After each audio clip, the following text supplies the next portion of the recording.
Hey guys, okay, today we are going to finish off the Eastern Front of World War II animated by Eastory. Whew, we're going into the later parts of 1944, the last half of 1944, and then into 1945, and into the occupation of the Eastern European countries by the Soviet menace, the Red Menace, as they say in 1950s America. Yeah. You know what's interesting to see? So we're in early summer 44. What I feel like is never really talked about is how much actually the Allies did push through Italy. Italy is a rarely talked about theater.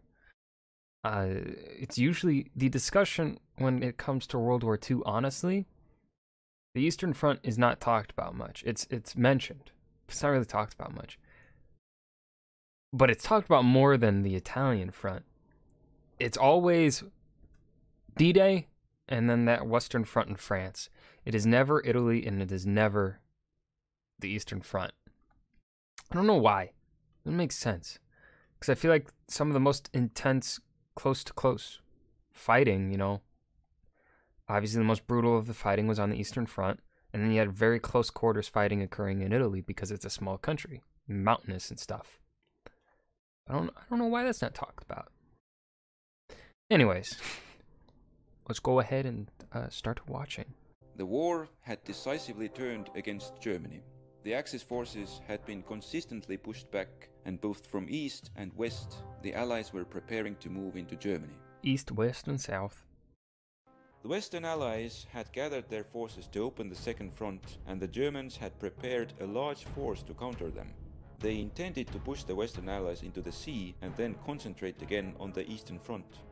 There, the Red Army had achieved a strong superiority and was hoping to finish the war in a two-stage operation. Yeah, let's I guess add on to that point of what the Germans were planning on doing. So if the Germans had managed to hold back the naval invasion, the amount of time it would take the Allies to re-prepare for another one, probably another year. Maybe at least to get the manpower needed, because the resources allocated in order to then properly prepare another invasion, and then the morale hit of spending all that time and resources on that one naval invasion and it just crushingly fails. That's gonna dishearten its troops. So there need to be even more planning for the next attempt, right? So first, the German forces on the Eastern Front would have to be destroyed on their advanced positions without them being able to retreat into Germany. After the Axis forces had been severely weakened, the Red Army would advance into Germany and take over its resources to wage war. As the first step, Finland would be knocked out of the war. Then the Red Army would encircle and destroy the German Army Group center. After that, the Soviet forces would advance towards the Vistula River and the Baltic, which would result in cutting off the Army Group North. The German forces would then be pushed into the sea and destroyed. Finally, an attack would be launched in the south in order to seize the Romanian oil fields. These operations would destroy most of the Axis military capabilities on the Eastern Front. I just want to also add, just as I'm watching this, what we're seeing here, that's like a few hundred miles of land. That's all, I think, maybe even more than a few hundred miles. I'm not sure. I'm an American, so yes, I'm using miles. I'm a filthy American. But I just thinking about the amount of planning, the amount of land that takes, that this planning is going over is insane to think about, right? Because the amount of planning, let's compare sizes here. Oh, huh.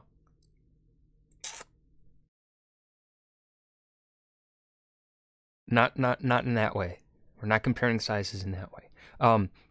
The D-Day invasion was such an extreme amount of planning, but let's look at the beaches of Normandy here. Tiny. And then we've got all the planning over here. Just the on the tactical level, just how large it is crazy to me. And clear the scene for an attack into Germany itself. And to like coordinate it well. Now obviously it would not be coordinated perfectly, right? There's no way it could be coordinated perfectly. But it was coordinated well enough to where the Russians succeeded in their plans, right? So it's like, that's impressive. To have such a large front be coordinated in relative sync with one another is pretty impressive. Back in Don't know why I went on that 1941, tangent. the Finns had seized forward defensive positions on the Soviet territory, and since then the northern part of the front hadn't seen much action. The Soviet plan entailed encircling the Finnish forces on their forward positions and then advancing into the depth of the country without much resistance. The first attack on the Karelian Isthmus pushed the Finnish forces back, but they were able to escape the encirclement and conducted an orderly retreat. The Soviets launched an offensive in the east, but here too the Finns were able to pull their forces back and deploy them on a new defensive line. By this time, the focus of the Red Army had changed to the central part of the front, and they couldn't spare forces for follow-up operations in Finland. Thus, armistice was signed in September, and Finland was able to leave the war with fewer concessions than could have been possible. With Finland leaving the war, the German presence in the north of the country became untenable. Using the rough terrain to their advantage, they conducted a stage-by-stage retreat and were able to evade the Finnish and Soviet pursuit, extracting their units into Norway. The Red Army didn't follow them, and the large-scale fighting in the north came to an end. As the battles were raging in Finland, the Soviet forces were about to launch their attack in the center. Army Group Center could be attacked from the south and north of the Pripyat marshes, and Soviets had created two large concentrations of forces. The southern attack would be more dangerous for the Germans, and they directed all of their attention to that sector, thinking that the northern one was a ruse. This allowed the Soviets to achieve a total surprise. They attacked the flanks of the Army Group Center. The German forces were forbidden to retreat, and many of their units were encircled near the original front. Yeah, so I believe I mentioned this in the previous one, in which it involved Stalingrad. I believe the German army throughout the war was told that they cannot retreat, or at least they cannot retreat from the Russians. I don't know if that's true on the Western Front side of things, but I know on the Eastern Front they were told no retreat. Their southern forces were able to So pull higher back casualties, further, right? but were also eventually trapped. The Red Army advanced towards Minsk with little opposition. The Germans were unable to pull their remaining forces back in time, and they were encircled east of Minsk. With half of the Army Group Center's strength being destroyed, the Red Army's advance continued. One opportunity to stop the Soviet advance was to pull back part of the Army Group North and counterattack at the flank of the advancing Soviet forces. Due to strategic considerations, Army Group North stayed in its position. Instead, it was decided to stop the Soviet advance by redeploying units from other sectors of the front. With their main focus in the west, there were no ready reserves in the east. It would take time before the Germans could gather a large enough force for other sectors of the eastern front. When the front had moved far enough west, the Soviet forces in the south joined the action. They had built up an especially strong concentration here, and the Germans were unable to stop it. After achieving a breakthrough, their force was divided into two. One of them was tasked with securing bridgehead over the Vistula River for a future offensive, and the other moved north in a flanking move against the Army Group Center. The Germans had finally gathered a reserve force of armored units and could start patching up the front. There were two critical situations: the breakthrough on the southern flank of the Army Group Center and the large gap between Army Group Center and North. The Germans decided to first deal with the southern situation. As the Soviet forces neared Warsaw, Polish resistance launched an uprising in the city. However, the German armored forces arrived, blunted the Soviet spearheads, and the front was stabilized. Meanwhile, the Red Army had begun the destruction of the Army Group North. It exploited the gap between the Army Groups North and Center, and soon the Soviet forces established a narrow corridor to the sea, severing the land communications of the Army Group North. However, By the way, I just want to add, awkward pause. I don't know what to comment. I feel weird just kind of sitting here and looking at it go at the map going, not really having anything to comment. But man, the what always amazes me whenever I watch videos like this is the sheer number of soldiers involved on the Eastern Front. Like just in this pot, like this is Estonia and Latvia, and then Lithuania is down here, right? And Lithuania is right here, Latvia, Estonia. These are small countries. And here we've got 700,000 plus Russians, and then, what was it, 450,000 or something Germans? Jeez, that's a lot of people. The Red Army didn't Just have soldiers. the strength to push the Germans into the sea, and the Germans were able to trade land for time. This gave them time to redeploy their armored reserves to the sector, and they counterattacked, re-establishing the land connection with the Army Group North. The Red Army now made a pause to gather sufficient strength for the final push. However, when their advance continued, the Germans were able to pull out of the salient. The Red Army wasn't able to catch and destroy their units. It now switched its focus to the south and launched an attack towards the sea, catching the Germans off balance. Soon the Red Army reached the sea, cutting Army Group North off in Courland, but they were unable to finish the German forces off. The Soviet forces now extended their attack further south, but the Germans had had the time to re-establish a solid front and the offensive bogged down. October marked the end of the Red Army's summer campaign in the north and center. The Soviet forces now began a long preparation for the second phase of their plan, the invasion of Germany. During the Soviet offensive in the center, heavy fighting was taking place on the Western Front. Oh shit, we're gonna look at the Western Germans had Front? deployed their forces along the French coast in anticipation of the Allied landings. With their forces spread out, their immediate coastal defenses in Normandy were unable to deny the Allies a beachhead. The Germans combined their troops for an effort to push the Allies into the sea. However, they ended up only having the strength to contain them. For most of June and July, both the Allies and the Germans deployed more and more forces. Holy no, was there really 1.3 million Allied soldiers in this little fucking pocket? On this little beachhead.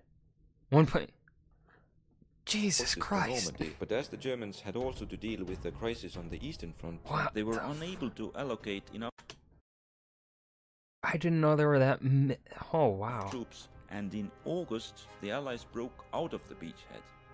Part of the German forces were destroyed, and others had to conduct a quick withdrawal.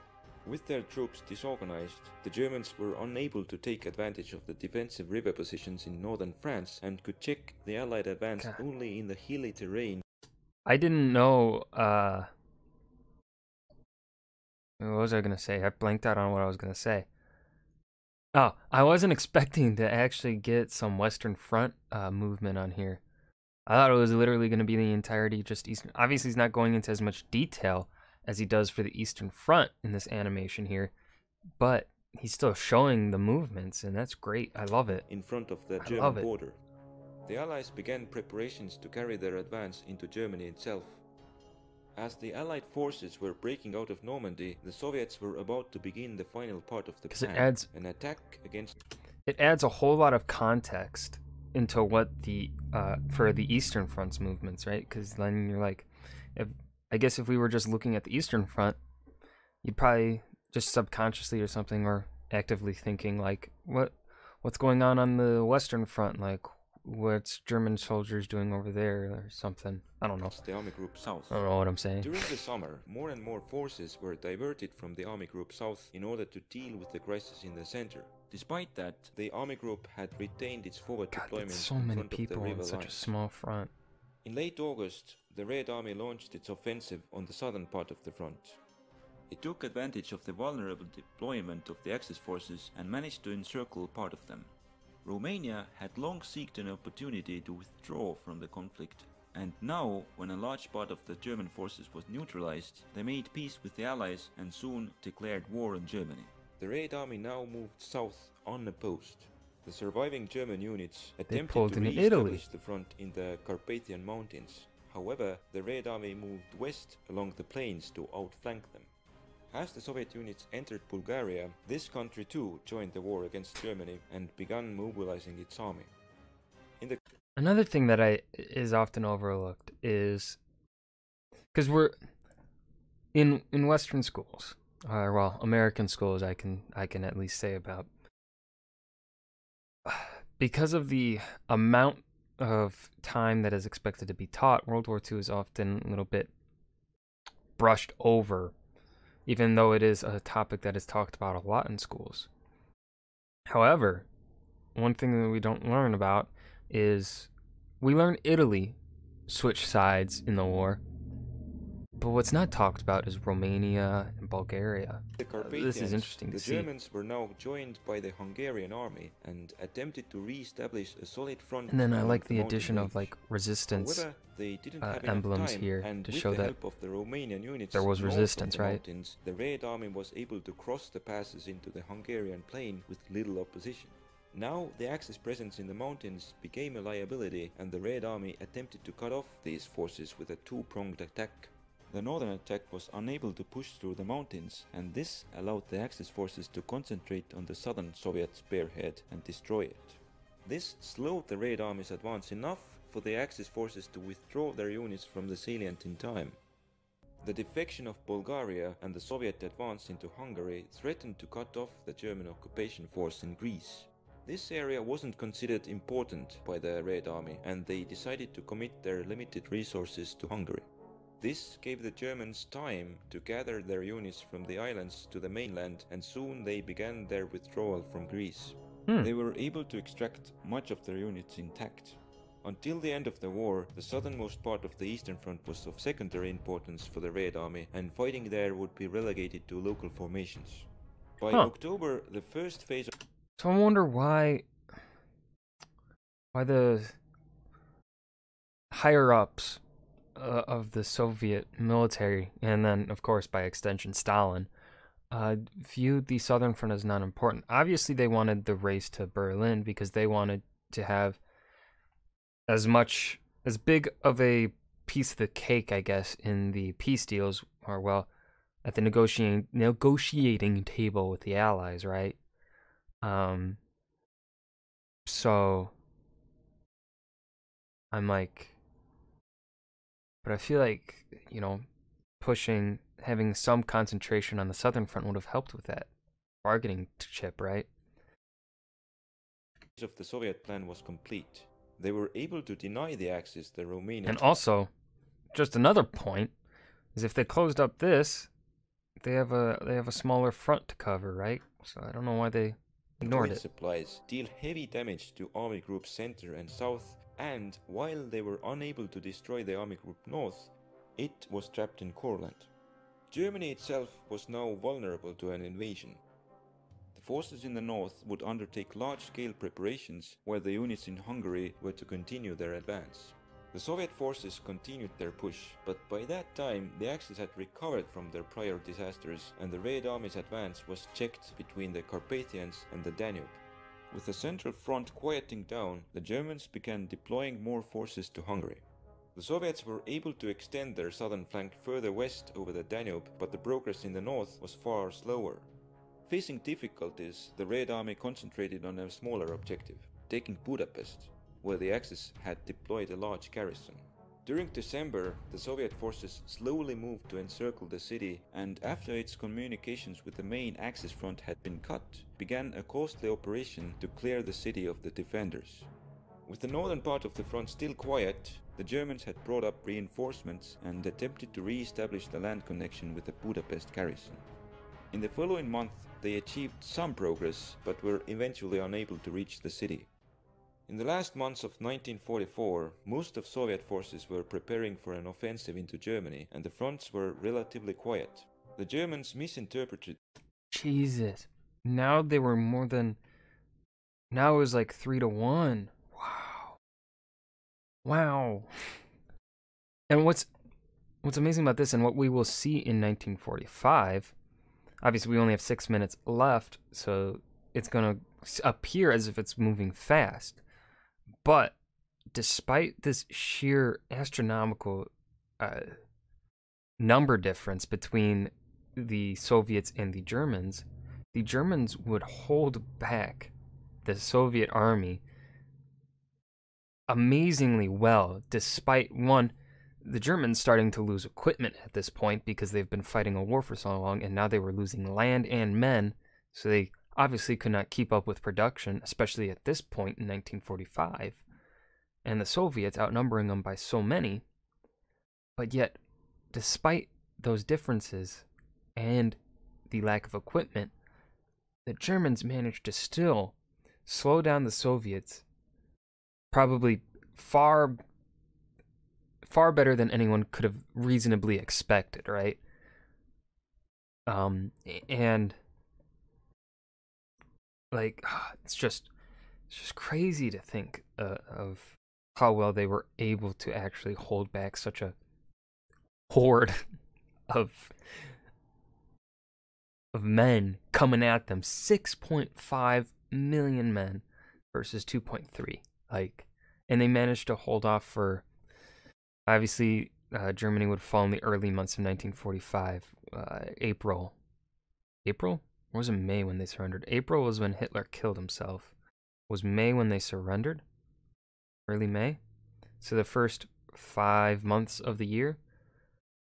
But they still managed to hold off, like, I don't know, to me, a 4.2 million difference, and they were still able to hold off for 5 months and inflict massive casualties. That's crazy. This as a sign that the Red Army had exhausted itself. They sent freed up forces west in their last hope to inflict a decisive defeat on the Western Allies by encircling their forces in Belgium. However, the attack was fought to a standstill in the Battle of the Bulge, and the Western Allies began to push the Germans back. With their reserves used up, there was little that could be spared for the eventual battle for Germany, which now began on the Eastern Front. During the pause in the fighting, the Germans had an opportunity to evacuate their forces from Courland, but they decided to keep them there. So, after the Western Allies had been defeated, they would be able to use the Courland position to conduct an encirclement. Now there wasn't much opportunity left to evacuate them. By mid-January, the Soviets were making final preparations for their massive attack in Poland. They had created 3 large concentrations of forces. The Central Force would advance directly towards Berlin, while the others would secure the flanks. At the same time, the German forces in the East Prussia would be encircled and destroyed. The setup of the German troops in Poland was unfavorable, with their reserves expended and a lot of their forces deployed away from the main direction of the Soviet attack. The offensive began in mid-January. The weak German defense in the south and center was pushed aside and the Soviet troops advanced quickly. But the northern attack got bogged down in Prussia and was unable to advance. As a result, the Central Force outran the northern and its flank was becoming increasingly overextended. The Germans threw all of their forces east to halt the Soviet attack. After the Soviet forces had reached the Oder River in front of Berlin, they had to make a decision. Whether to keep moving towards the capital of the Reich immediately and risk encirclement from the flanks, or to secure the flanks first and then continue the offensive from a better position. They decided for the latter option. With the Germans scrambling their forces, probably the smarter option. Logistics extended, the operations proceeded in a slower pace. In February, the Soviets expanded their flanks to the sea in the north and to the mountains in the south and pushed the German forces in Prussia into small pockets near the sea. This delay allowed the Germans to re-establish a solid front line before Berlin, and the Soviets would need more time to continue their advance west. Meanwhile, the Red Army had cleared Budapest and had made preparations to resume the offensive. By this time, the Germans had switched their focus back on the Eastern Front to defend the Reich. They had deployed a large force in front of Berlin, but Hungary was the last area where they could hope to conduct offensive warfare and had sent their last panzer forces there to conduct an encirclement. The Red Army had learned of their plan and had decided to let the Germans attack first before starting its own offensive. The Germans were too weak by this time to conduct even limited offensives, and soon their attack was absorbed by the Soviet defenses. The Red Army then attacked and pushed the Axis forces back, making them abandon all captured territory. The Axis resistance was soon greatly reduced, and the Soviet forces moved into Austria. After they had captured Vienna and secured their occupation zone in eastern Austria, the advance was stopped. With a large part of the German forces scrambled to the east, they lacked the troops to properly hold the Rhine river line. In mid-March, the Western Allies crossed the river in several places and moved into the German rear. They pinned most of their immobilized forces in place and then proceeded with an encirclement of the German troops in the Ruhr area. Having neutralized a large part of the German forces, the Allies spread out and moved through North Germany almost unopposed. By mid-April, their forces had reached the Elbe River. Yeah, something that he's not really talking about, mainly because it's not his focus on the video, right? He's not here to talk about the inner workings or whatever of the German plans, right? He's just here to show the map movements and the military actions that are occurring on the Eastern Front. By this point, I believe, I can't remember my source, I'm sorry, I can't remember it, but I remember hearing at one point, that the German command and Hitler decided that it was hold the Soviets off as much as possible, and kind of give up on the Americans. Let the Americans and the other allies, push through Western Germany, because one, the allies would definitely give a more favorable peace treaty to the German people than the Soviets would, right? So yeah. Dividing the areas of responsibility of the Red Army. Except I don't think it was Hitler that said that, because obviously Hitler probably still had his delusions of victory. But I think after he killed himself, and then after Goebbels killed himself, it was the person, I forget his name, I believe he was he was the Kriegsmarine commander.